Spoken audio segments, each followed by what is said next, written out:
Hi, I'm Mary Kopczynski, the CEO of RegAlytics. Welcome to this week's regulatory roundup. This week there were 467 alerts, a new record for us, but we slipped in a few extra regulators to follow coronavirus more carefully. There were 282 coronavirus-related alerts, 137 of which came from the CDC. The regulator of the week is the fashion police.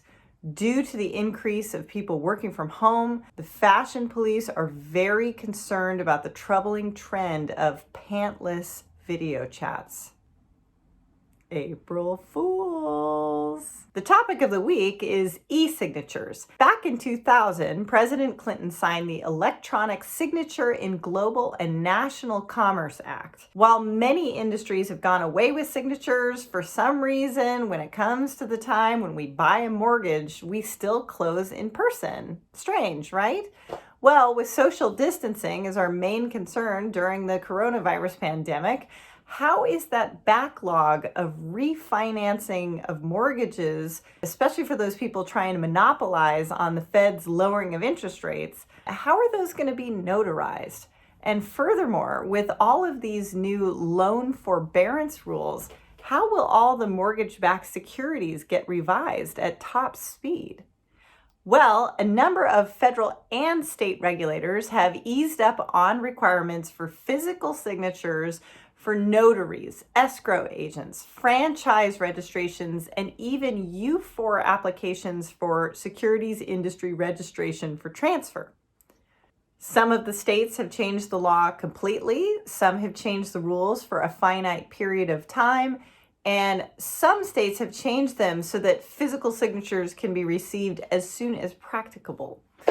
Either way, there will be winners and losers in the new world, and my guess is that electronic documentation companies will benefit from this opportunity. In Cyber Corner, we had a number of updates. The White House reissued an executive order from 2015 that there is still a national emergency surrounding the unusual and extraordinary threat to the U.S. from malicious cyber activities. While this order is pretty standard, and since it's being reissued on the anniversary date of the previous order, it's not been lost on a lot of people that coronavirus provides an opportunity for people to take advantage of others, especially with a lot of people working from home on their personal devices. FINRA issued a warning this week saying, as work processes adjust in response to COVID-19, firms and their associated persons should take appropriate measures to address increased vulnerability to cybersecurity attacks and to protect customer and firm data on home networks and devices, as well as the firm networks and devices. Also this week, possibly a coincidence, but the National Institute of Standards and Technology has invited organizations to provide products and technical expertise to demonstrate security platforms for the Validating the Integrity of Computing Devices project. And this notice is an initial step for the National Cybersecurity Center of Excellence, where NIST is collaborating with technology companies to address cybersecurity challenges that the whole world needs to solve. A division of the FDIC, the Cybersecurity and Infrastructure Security Agency, issued guidance this week identifying financial services sector workers as essential critical infrastructure workers during the emergency response. This guidance is intended to support state, local, and industry partners in identifying critical infrastructure sectors and the essential workers needed to maintain the services and functions to operate without interruption.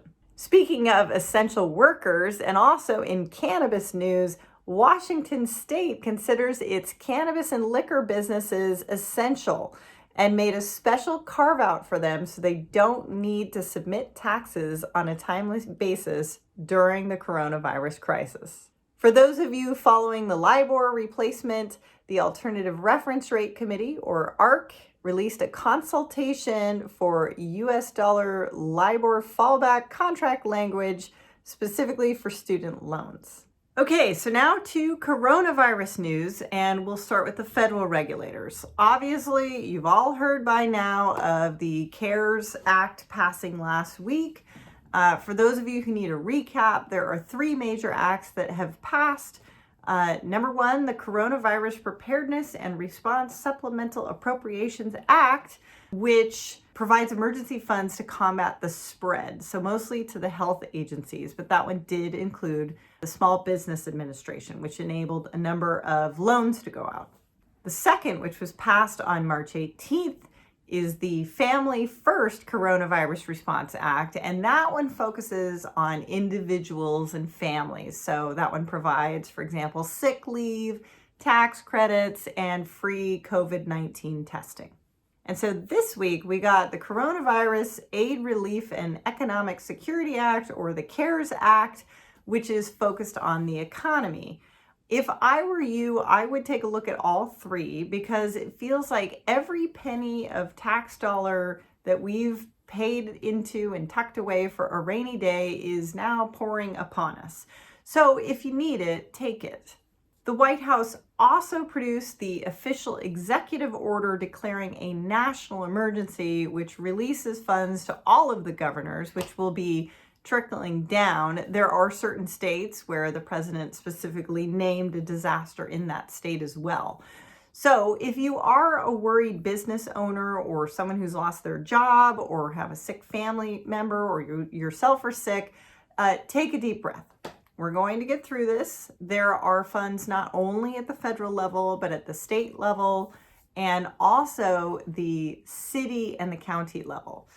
Additionally, from the CFPB, interest on federally held student loans have been waived, so no interest payments due, but also they've issued forbearance on delinquent loans.